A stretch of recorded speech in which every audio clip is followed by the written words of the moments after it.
আল্লাহর রাসূল বলেন, যখন একটা মানুষকে কবরে রাখা হয়,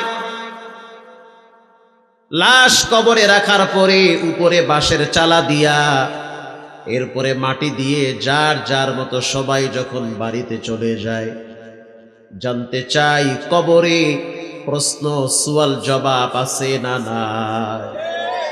প্রশ্ন করা হবে, মান রব্বুকা, বলো তোমার রবের নাম কি? প্রশ্ন হবে।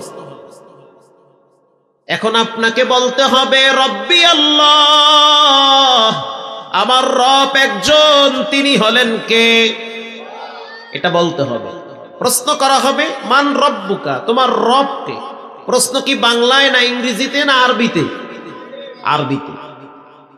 এবার আসেন মূল বিষয়টা শুনি। কবরে যদি আপনি সুয়াল জবাব ঠিক মতো দিতে না পারেন, কবর কিন্তু ভয়ঙ্কর হয়ে যাবে।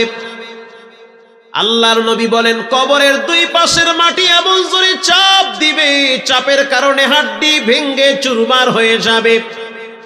মুসলিম শরীফের হাদিস, কবরের ভিতরে 1 থেকে 99টা সাপ কবরে আসবে। কবরের আযাব থেকে যদি বাঁচতে চান, কে কোন দল করেন সেটা আপনার ব্যাপার, নামাজকে ছাড়া যাবে না। প্রশ্ন করা হবে তোমার রবের নাম কি, বলো। আর এই রব শব্দটার বাস্তব প্র্যাকটিস করা হয় নামাজের মাধ্যমে। কেমনে? যখন একটা মানুষ নামাজে দাঁড়ায়, আল্লাহু আকবার বইলা যখন হাত বাঁধে, হাত বাঁধার পরে সানা আছে না নাই? এরপরে যখন সূরা ফাতিহা পড়ে, আলহামদুলিল্লাহি রাব্বিল আলামিন, রব্বিল আলামিন বলেন, রব শব্দ এখানে আছে না নাই? সুবহানাল্লাহ। এটা নিয়ে ভাবতে গেলে তো আপনি আশ্চর্য হয়ে যাবেন, কয় কি রব শব্দটা সূরা ফাতিহার ভিতরে আপনার জবান থেকে বের করে দেয় কে? আল্লাহ তাআলা। এরপরে যখন আপনি অন্য একটা সূরা মিলায়া রুকুতে চলে যাবেন, রুকুর তাসবিহ পড়তে হবে, সুবহানা রাব্বিয়াল আযীম বলেন। এখানেও রব শব্দ আছে না নাই? এখানেও রব আছে। এরপরে যখন আপনি সোজা হয়ে দাঁড়াবেন, সামি আল্লাহু লিমান হামিদাহ, রব্বানা লাকাল হামদ। ও সিলেটের মুসলমান বলেন, দাঁড়ায় থাইকাও রব শব্দ আছে না নাই? কেন আপনি নামাজ ছাড়তেছেন? যুবক ভাইরা, বাঁচবা কয়দিন? ম্যাক্সিমাম যুবকরাই তো ক্যান্সারে আক্রান্ত হয়ে মরতেছে। কতদিন বাঁচবা? হায়াত তো শেষ হয়ে যাচ্ছে। এরপরে যখন আপনি আপনার অস্তিত্ব আমিত্বকে বিলীন করে দিয়ে সেজদায় লুটিয়ে পড়বেন, যখন আপনি আপনার সবচেয়ে দামি কপালটারে রবের কুদরতি কদমে ঠেকায় দিবেন, তখন আপনার জবান থেকে বের হয় সুবহানা রাব্বিয়াল আ'লা বলেন। এখানেও রব শব্দ আছে না নাই? এখানেও রব আছে। নামাজ শেষ হওয়ার পর সবাই যখন মসজিদ থেকে চলে গেল, আপনি বসে বসে তাসবিহ পড়েন, সুবহানাল্লাহ, আলহামদুলিল্লাহ, লা ইলাহা ইল্লাল্লাহ। আল্লাহর রাসূল বলেন, কেউ যদি জিহ্বা লড়ায় পড়ে সুবহানাল্লাহি ওয়া বিহামদিহি সুবহানাল্লাহিল আযীম, এই কালেমাটা বলতে অনেক সহজ, আওয়াজও কম হয়। কিয়ামতের ময়দানে এই কালেমাটা মিজানের পাল্লায় ওজন দেওয়া হবে। আপনার গুনার কারণে যদি আপনার আমলের বদ আমলের পাল্লাটা ভারী হয়ে যায়, আর যদি আপনার এই দোয়াগুলা জমা থাকে, তো নেক আমলের পাল্লায় দোয়াটা আল্লাহ পাক ওজন করবে, দেওয়ার সাথে সাথে নেকির পাল্লা ভারী হয়ে যাবে। দোয়া কালাম শেষ করার পরে আপনার মন চাচ্ছে আমি একটু আব্বার জন্য দোয়া করি, মনটা চায় আমি একটু মায়ের জন্য দিলটা খুলে আল্লাহর কাছে একটু দোয়া করি। সব যখন মসজিদ থেকে বেরিয়ে গেল, মসজিদ ফাঁকা, কেউ নাই, আপনি আর আপনার আল্লাহ। মসজিদের কোনায় বসে কয়েকবার দুরূদ শরীফ পড়ে আপনি 2টা হাত উপরে তুলে দিলেন, আপনার মা যদি কবরে শুয়ে থাকে, বিশ্বাস করেন মায়ের চেহারাটা চোখের সামনে ভেসে উঠবে। তখন আপনি জিহ্বা লড়ায়া লড়ায়া দোয়া করতে আছেন, রব্বির হামুহুমা কামা রব্বায়ানি সগীরা রব্বানা যালামনা আনফুসানা ওয়া ইল্লাম তাগফির লানা ওয়া তারহামনা লানাকুনান্না মিনাল খাসিরিন।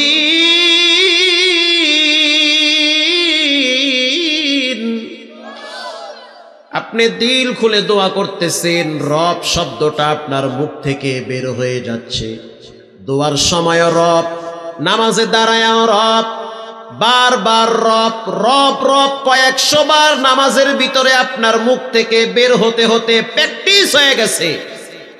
আপনার লাশ যখন কবরের সময় দেওয়া হবে, প্রশ্ন করা হবে, বলো তোমার রবের নাম কি, অটোমেটিকলি আপনার জিহ্বা থেকে আওয়াজ বেরিয়ে আসবে, রব্বি আল্লাহ, আমার রব একজন, সমগ্র ক্ষমতার মালিক তিনি হলেন কে? এজন্য নামাজ যে ছেড়ে দেয় সে সীমা লঙ্ঘন করে। ফাআম্মা মান তাগা, আল্লাহ পাক বলেন সীমা লঙ্ঘনকারীকে আমি পছন্দ করি না। ওয়া আসারাল হায়াতাদ দুনিয়া, যারা দুনিয়া নিয়ে ব্যস্ত, যেই কয়বার মার্কা নিয়া জিকির করে এর একবারও অর্ধেকও আল্লাহর জিকির বান্দা করে না।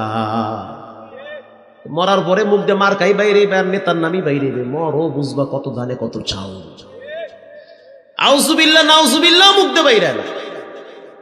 এবার বলেন সব ক্ষমতার মালিক কে? আল্লাহ রাব্বুল আলামিন বলেন যারা দুনিয়া নিয়ে ব্যস্ত থাকে, আমাকে পাত্তা দেয় না, আমার হুকুমগুলো মানে না, তাদের ঠিকানা হবে ফাইন্নাল জাহিমা হিয়াল মাওয়া, আল্লাহর জাহান্নামে। জাহান্নাম সম্পর্কে আমি আপনাদেরকে 5 মিনিটে একটু ধারণা দেই। জাহান্নাম একটা ভয়ঙ্কর জায়গার নাম। জাহান্নামের ভিতরে আগুনের যন্ত্রণা আছে। দুনিয়ার আগুনের চাইতে 69 গুণ পাওয়ার হবে জাহান্নামের আগুন। আল্লাহ পাক কোরআনে বলেন নারুল্লাহ, আমি আল্লাহর আগুন।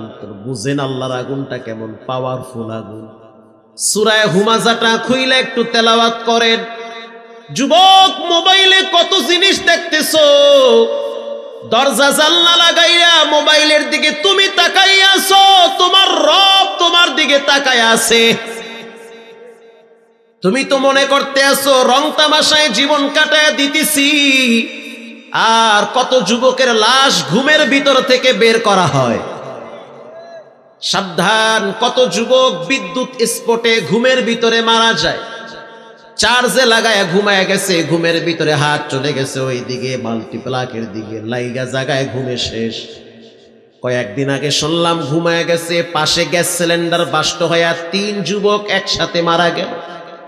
ঢাকার থেকে লঞ্চ বরিশালে যাওয়ার সময় কত যুবকের লাশ দেখছি, আগুনে পুইরা কত যুবক মারা গেছে। যে কোনো টাইমে ভয়াবহ পরিণাম তোমারও হয়ে যেতে পারে।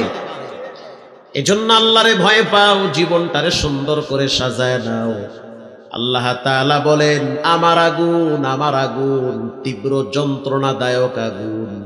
আল্লাতী তাত্তালিউ আলাল আফইদা, দুনিয়ার আগুন যদি ডান হাতে লাগে বাম হাত জ্বলে না, বাম হাতে লাগলে ডান হাত জ্বলে না।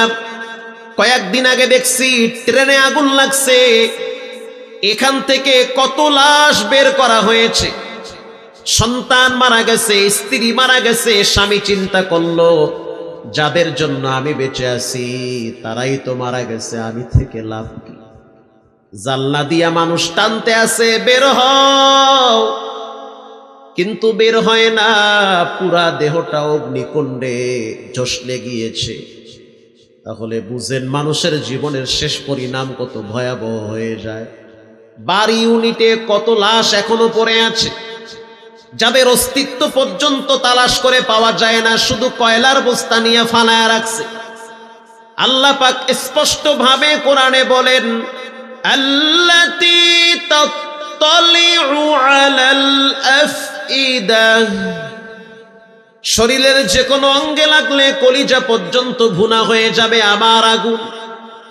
এই জাহান্নামের আগুন থেকে যদি নিজেকে বাঁচাতে হয় তাহলে 5 ওয়াক্ত নামাজ পড়তে হবে, বিন্দু পরিমাণ অলসতামি করা যাবে না। ঠিক না বে ঠিক? পড়তে হবে স্বেচ্ছায় সজ্ঞানে। 5 ওয়াক্ত সালাত যথাসময়ে আদায় করতে হবে ইনশাআল্লাহ বলেন।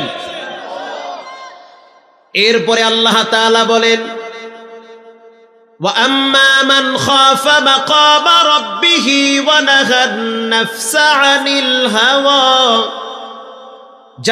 যারা আমাকে ভয় পায় এ কারণে তারা নিজেকে গুনাহ থেকে মুক্ত করে, আমি আল্লাহর ভয়ের কারণে পাপ করে না, আল্লাহ পাক বলেন ফা ইন্নাল জান্নাতা হিয়াল মাওয়া, তাদের ঠিকানা হবে আল্লাহর জান্নাতে। সুবহানাল্লাহ, আরো আস্তে কোন।